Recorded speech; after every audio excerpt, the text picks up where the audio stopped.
There are more than 1,000 species of sea cucumber worldwide. About 50 species are eaten, and of those, about half can be found in the Torres Strait. As we know, there is a wide range of value for those species, as there is a wide range of biology and ecology for those species. So the top 4 or 5 species that we would consider to be high value species: black teat, sandfish, white teat, prickly redfish, they're the species that are preferentially fished and will form the basis of a profitable fishery in Torres Strait. So what makes those species valuable? Well, it's taste, texture, size, things like that.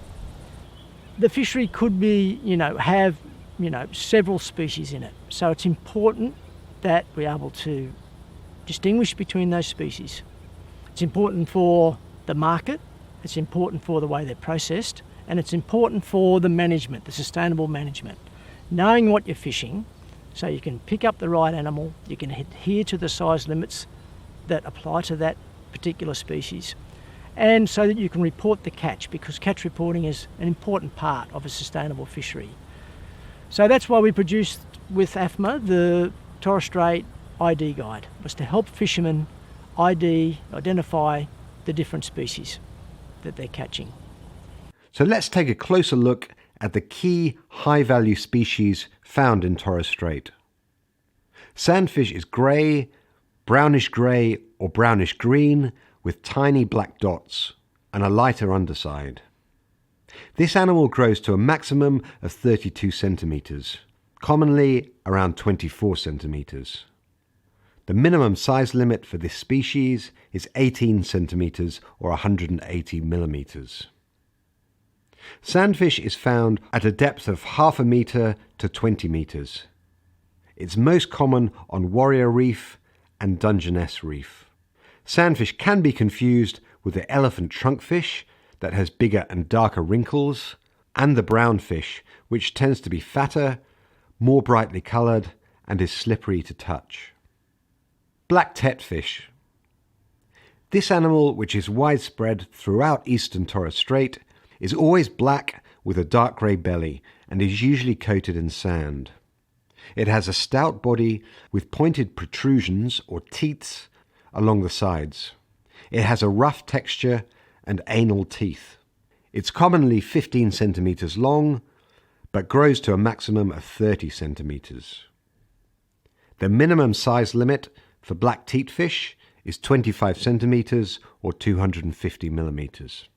It's most commonly found to a depth of 1 to 20 metres.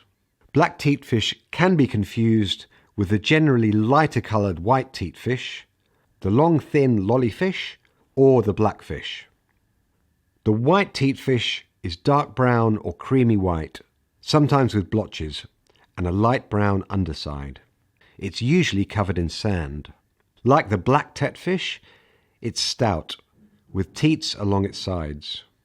It has a rough texture and anal teeth. It often grows to 40 centimetres and a maximum of 55 centimetres. The minimum size limit for white teatfish is 32 centimetres or 320 millimetres. It's found to a depth of 3 to 40 metres across Torres Strait, but it's more common in the northeast. It can be confused with the black teatfish. Prickly redfish. The distinctive prickly redfish is dark pink to reddish brown, with prickly-looking protrusions over its entire body.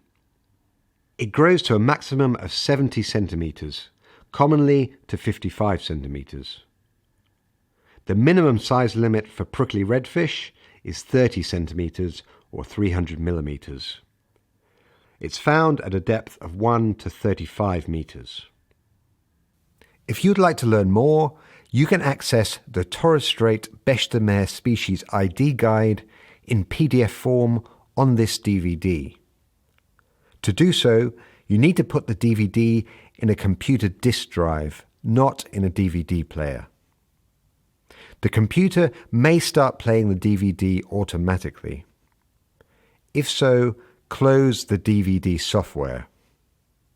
Instead, go to My Computer on Windows or Finder on a Mac. Find the icon for the DVD and click on it. Then click on the PDF file displayed and the guide will appear.